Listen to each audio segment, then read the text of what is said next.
certain moment, il n'a plus été possible pour les sociétés en charge de la distribution d'eau aux consommateurs de fournir une eau propre, en tout cas avec un taux de nitrate inférieur au taux autorisé. Ces sociétés de distribution d'eau, à l'époque la Lyonnaise des Eaux, se sont donc retournées contre l'État par une action devant le tribunal administratif, ont obtenu gain de cause, ont obtenu l'indemnisation par l'État de leur préjudice. Et alors parce que qu'est-ce que ça veut dire si l'État accepte d'indemniser ce préjudice sans rien faire d'autre? Ça veut dire qu'en réalité, c'est la collectivité qui supporte l'action des pollueurs. Le principe pollueur-payeur, qui est un principe dont on se gargarise, qui est un principe qui pourrait même être inscrit sous une forme un peu discutable, mais qui pourrait être inscrit dans la charte constitutionnelle en matière d'environnement, ce principe pollueur-payeur est totalement bafoué. C'est-à-dire, si c'est l'État, et donc si c'est concrètement une ligne budgétaire du ministère de l'Environnement qui va servir à indemniser la pollution, c'est non seulement le droit de l'environnement qui est en cause et les grands principes fondateurs du droit de l'environnement, c'est peut-être la raison d'être du droit de l'environnement qui est en cause. Donc il y a une sorte d'absurdité totale dont, encore une fois, tout le monde s'accommode. Moi aussi, je reviendrai. Oui. Un clafoutis. Alors, clafoutis. Clafoutis aussi. Clafoutis. Clafoutis ou quoi? Au poire. Ou alors fromage blanc, flan chocolat ou fromage blanc confiture. Clafoutis, s'il vous plaît. Clafoutis 4. On clafoute. Moi aussi. 5, 6. 6 clafoutis. 6 clafoutis. Merci.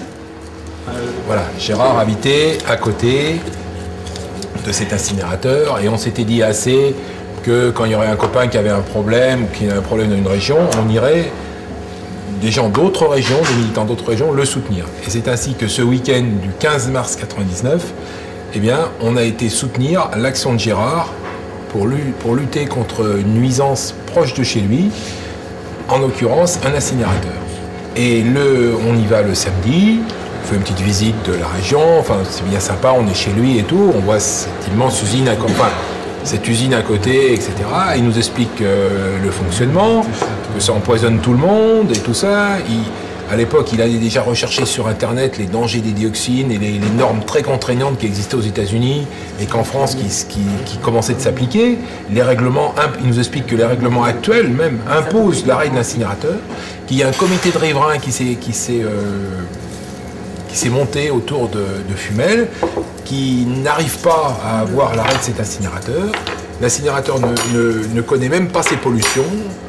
Le comité a obtenu quand même qu'il y ait des mesures de fait, et les mesures sont accablantes pour l'incinérateur. Je cite 60% de poussière de plus qu'autorisée, 2 fois dans les fumées, 2,5 fois de plus d'acide chlorhydrique qu'autorisé. Enfin, à lui seul, le rapport imposerait l'arrêt de cet incinérateur. Et pour l'instant, rien ne se passe. Alors, on décide donc de manifester. Alors, le dimanche, comme tous les manifestants, on prépare nos pancartes et tout, tu vois. Et le lundi matin, à 8 h, on se réveille un peu plus tôt, on se plante devant les grilles de l'incinérateur, on met un gros cadenas, et puis on met les pancartes devant, et on empêche les camions de rentrer. Voilà. On commence de manifester.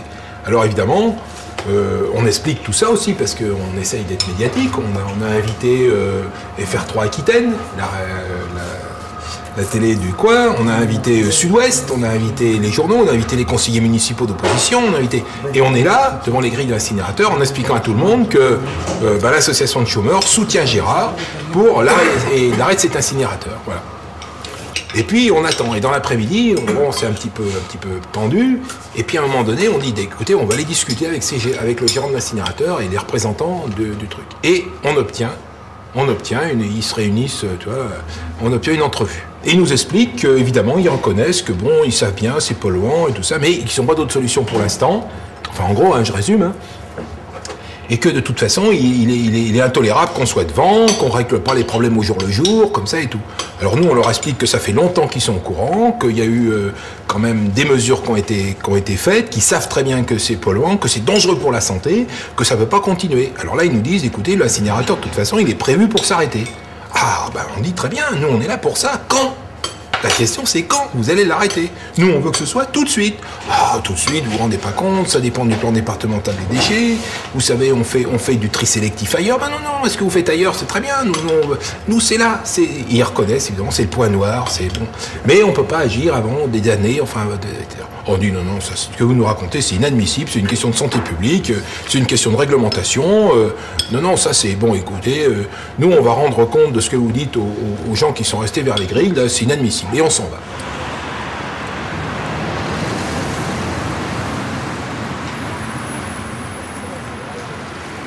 En arrêtant comme ça un incinérateur à fumelle, on pose des questions politiques, je veux dire. Comme témoin, on avait quelqu'un du ministère qui est venu témoigner à la barre et qui a dit carrément au juge qui l'interrogeait, les manifestants de Fumel, ils ont réglé le problème de l'incinérateur. Et oui, parce que nous, c'est ce qu'au ministère, on avait dit. La juge, elle était comme ça, parce que le gars, c'était quand même un gars du ministère qui dit ça, ils ont réglé le problème. Bah oui, comme il aurait dû être réglé. Et oui, ils l'ont arrêté. Ce truc aurait dû être arrêté. Alors, c'est eux qui l'ont arrêté, d'accord, dans les conditions qu'on sait, d'accord, mais nous, au ministère, pour nous, ils auraient, puis il y en a encore une centaine, ils devraient tous être arrêtés. Alors, donc ça pose des problèmes politiques, de dire ça.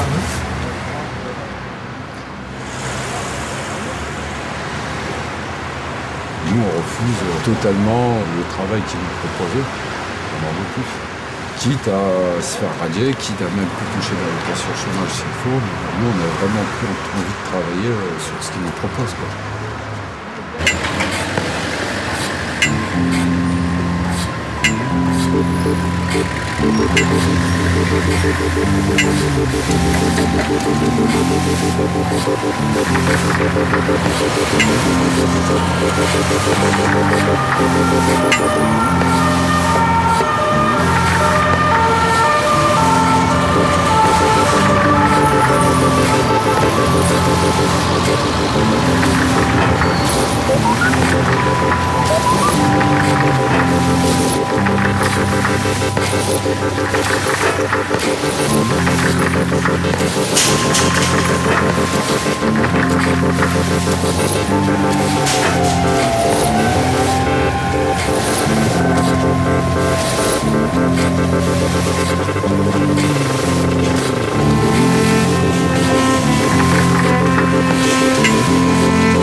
Une question qui se pose, c'est celle des mécanismes de prise de décision. Moi, j'appelle ça les mécanismes de prise de décision. Parce que d'autres appellent ça la démocratie participative. Or, on est dans une démocratie représentative, c'est clair. Ce qui n'empêche pas qu'on doive aussi répondre aux questions de nos concitoyens. Donc ça, c'est le mécanisme de prise de décision. Pour une information, pour la transparence, pour permettre de prendre en compte les remarques de ces citoyens et apporter des réponses qui soient les plus plausibles possibles. Mais il y a quelqu'un qui tranche à un moment. Ça me paraît obligatoire. J'utilise une expression, c'est toujours de gérer l'interface, pour nous, hommes politiques, entre le milieu scientifique et la demande du citoyen. Parce qu'il s'adresse évidemment aux politiques qui sont en principe responsables. Mais pour répondre à ces questions et à ces inquiétudes, il faut pouvoir comprendre un petit peu aussi le monde scientifique. Donc il faut une instance quelque part qui puisse décrypter les choses et discuter dans un cadre qui est ouvert. Pour avoir ce cadre ouvert, nous organisons régulièrement sur nos rapports des auditions qui sont ouvertes à la presse, où on invite à s'exprimer tous ceux qui ont quelque chose à dire. Et ceux qui sont pour, ceux qui sont contre, tout le monde peut s'exprimer. Et ça permet déjà au moins de diminuer la tension, d'essayer de comprendre quels sont les enjeux, les données du problème, et ensuite chacun peut se faire une opinion. Parce que le danger, c'est que le citoyen qui ne comprend pas, il se referme sur lui-même. et du huis clos.